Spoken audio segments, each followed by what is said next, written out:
Continuing our Saturday morning programming here on 1071 WTJN. It is brought to you by Outlook Financial Center. Time now for the Mayor's Report. And just back in from North Carolina, and boy, are his arms tired, Mayor Michael Beamish. Well, that's pretty good, Clint. Good morning, David. Good morning, all those who are listening to the show today. Yes, I kind of blew in from North Carolina, where I was spending some time with our grandkids, my wife and I, and of course, when we made those arrangements, we weren't expecting Florence to join us. Well, how did that go?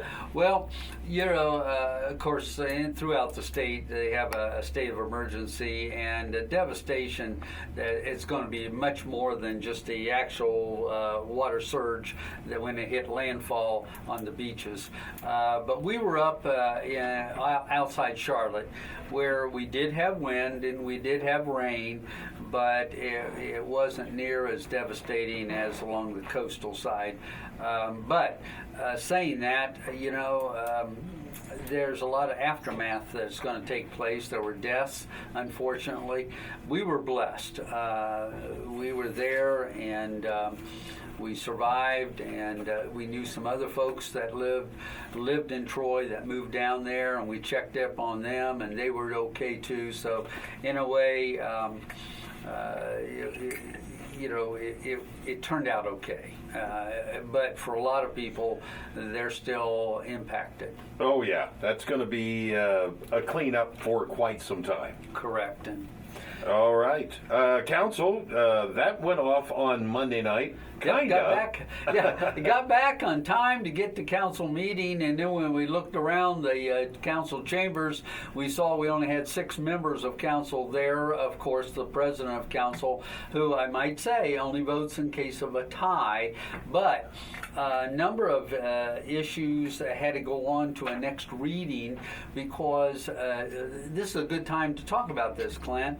To have, if you have things on emergency legislation, or you want to suspend the rules, the minimum has to have 7 members supporting that. Well, when you only have 6 there present, you can see the numbers don't equate, and therefore they couldn't have a legislation being passed, except one. We had one piece of an ordinance, which was the Downtown Riverfront Overlay District that applied to Troy Hayner Cultural Center, putting in a sign there, and it was at a 3rd reading. Well, 3rd readings can go without suspension, so they voted 6-0 to move forward that piece of legislation. So they were able to pass one piece of legislation. There were 2 other emergency items that really are time sensitive, so council had to reconvene when they could get more than 7 members present for council, and that was going to be this past Thursday at 7:30 in the morning. And so we don't, at the time of this show, we don't know how that legislation... Have the outcome, yeah. The outcome, but we do know they were going to meet. And let me share those 2 pieces of emergency legislation, because they had time-sensitive issues attached. One was to object to the FCC proposed regulations for small cell facilities. This is a very complicated issue, but it does, it could impact on residents who don't like cell towers or anything around them. And so that was a piece of emergency legislation to get that objection out and about. And so hopefully that was moved forward at Thursday morning's council meeting.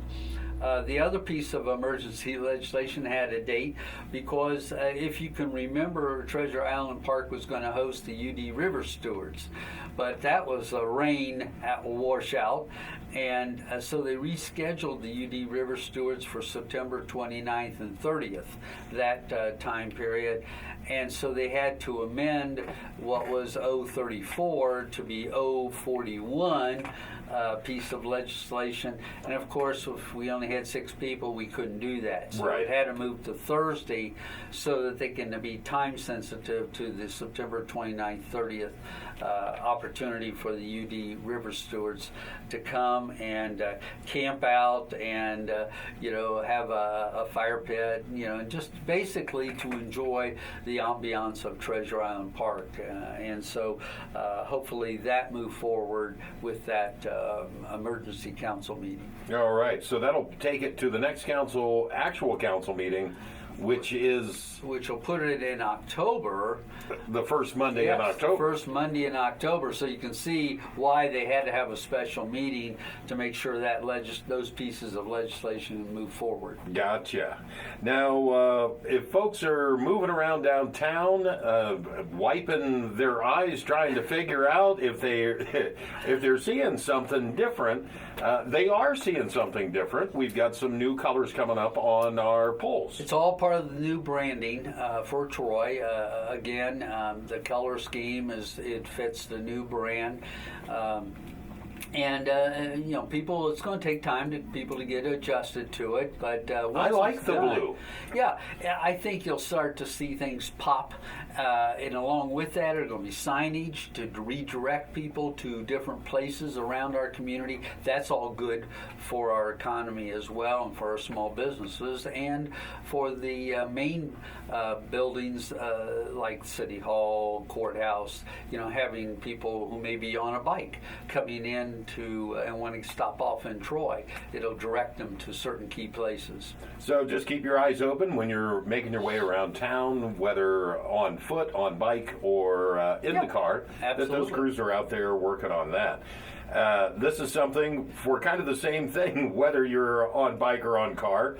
McKaig, we've got the next evolution of McKaig up to Dorset, but not including Dorset. Yeah, we want to make clear on that because, we've been doing phases of McKaig, and we all know that. If you've driven down McKaig, you've seen different phases moving up towards Haywood School. Beyond Haywood School is the next phase, and that's just to do some nice resurfacing, narrow some lanes a little bit, keep traffic moving, but that's taking place. However, a lot of people are thinking, okay, that's when we're going to do the roundabout. We've heard a lot about the roundabout.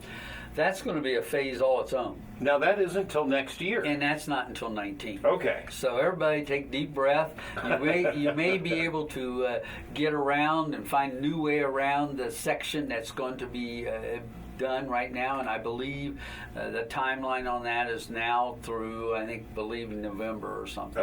December 14th. There you go. And that's as long as we've got good weather to get us up to that point. That's right. So I'm optimistic. I was saying the end of November, but we're close. Well, maybe it will be. If we have good weather and they get things done, they'll end up a little early. It'll give us a chance to, those of us who live in that area, to move around and see some new neighborhoods.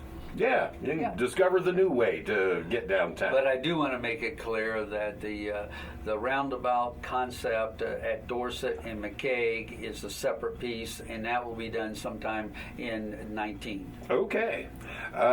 You've got the annual Mayor's Prayer Breakfast coming up. Well, that's really interesting. That's the 36th annual Mayor and Prayer Gathering, Praise Gathering. It's going to be a Presbyterian church. I hope people come out. We live in a country, a world that's in hurt. And all we have to do is look as far as North Carolina and the devastation there. True. It's time to get together as a community, to fellowship together, pray together, and we've been blessed. Let's face it, in Troy we've been blessed. But we get together at First Presbyterian Church. It will be October 13th. It's going to be from 9 o'clock in the morning. We try to always end by 10:30, and so you can kind of plan your day accordingly. Mayor's Youth Council, these are 5th and 6th graders. They help serve.